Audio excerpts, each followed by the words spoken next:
सास की अंतिम इच्छा। देखिए माँ जी, वो पड़ोस की लूटन मौसी है ना, उनकी बेटा बहू उन्हें गोवा ले जा रहे हैं।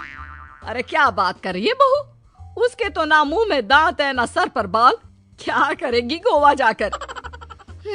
अपनी अपनी किस्मत है माँ जी, लूटन मौसी मरने जो वाली है। हैं? अरे बहू, ये कैसा मरना हुआ जो पहले से ही पता है और ऊपर से गोवा भी घूमने जा रही है। बोला ना माँ जी, ये अपनी अपनी किस्मत है। बात हुई थी मेरी लूटन मौसी की बहू से, बोल रही थी कि चलो दवाई में जो पैसा लगेगा वो गोवा में लगा देते हैं। सास को बहू की बात से पता नहीं क्यों नफरत की बदबू आ रही थी, लेकिन वो कुछ नहीं कहती और कमरे में जाकर लेट जाती है।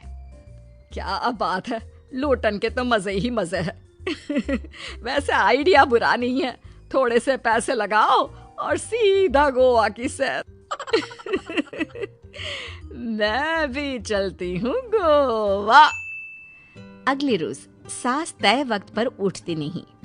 अरे देखो जी, माँ जी अब तक उठी नहीं।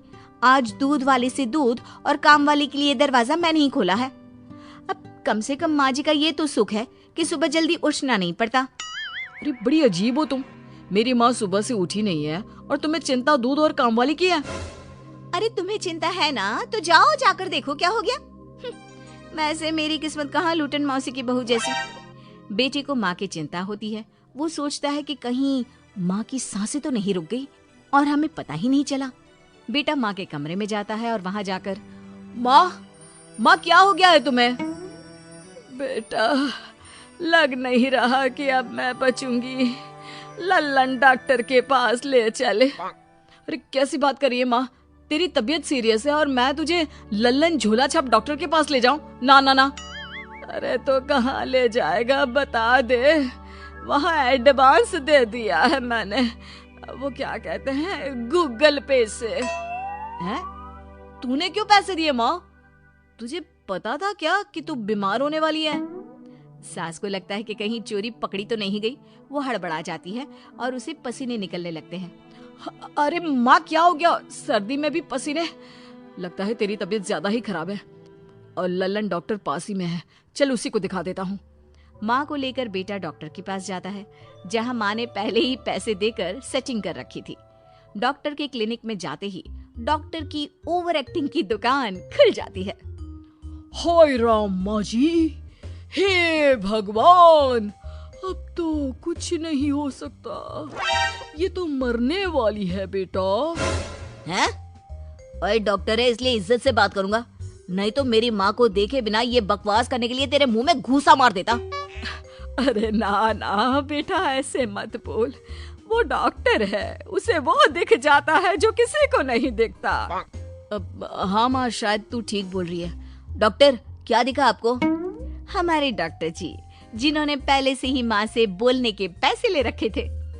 यमराज, काला भैंस, वो तुम्हारी माँ को ले जा रहा है, ले जाओ इन्हें। यार माँ, ये डॉक्टर ही या तांत्रिक, क्या क्या बोला जा रहा है? अरे बेटा, वो डॉक्टर है, उसे वो दिखता है जो किसी को नहीं दिखता।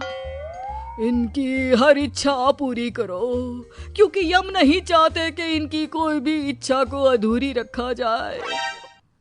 निराश मन से बेटा माँ को लेकर घर आता है। माँ, आज से मैं ऑफिस नहीं जाऊंगा, चल तुझे वो झूले वाले पार्क में ले चलता हूँ जहाँ तू पिताजी के साथ जाया करती थी। ठीक है बेटा चल, लेकिन साथ में वो बीड़ी का बंडल रख लेना, तेरे पिताजी वहीं झाड़ी में पिलाते थे मुझे। हैं? माँ कैसी बात कर रही हो? वैसे भी जीवन के 4 दिन बचे हैं और तुम।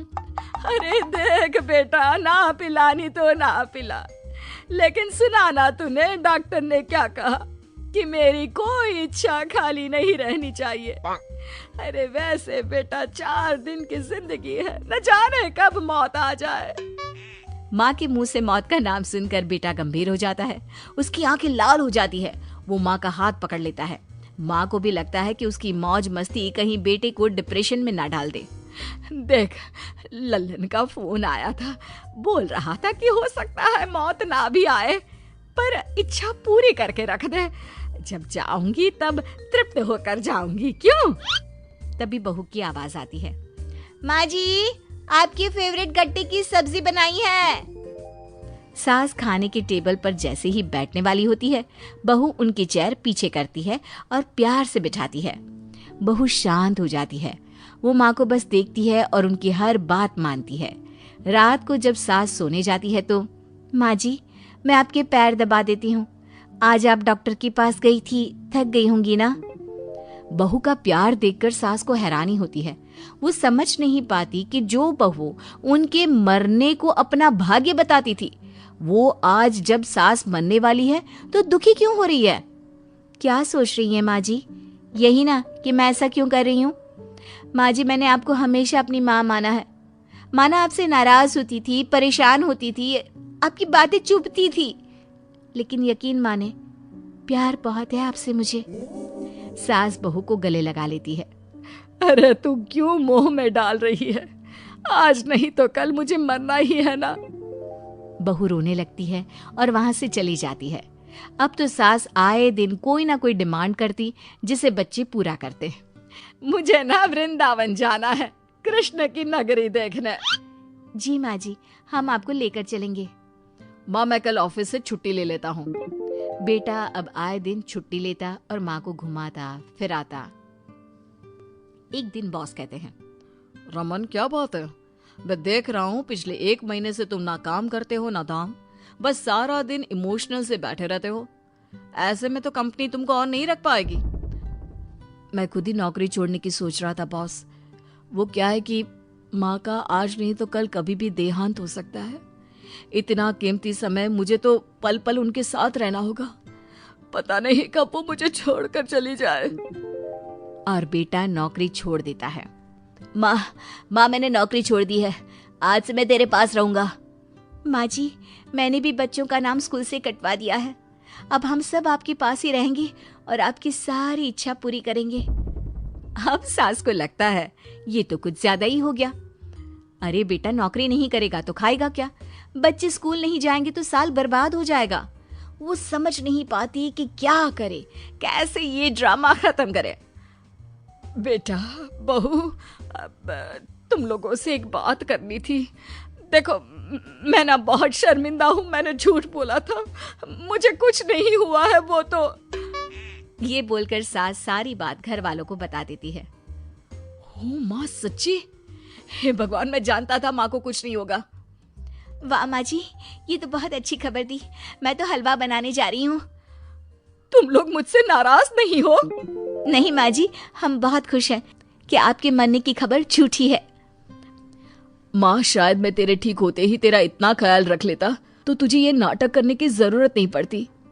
माँ जी आप हम लोगों को माफ कर दीजिए।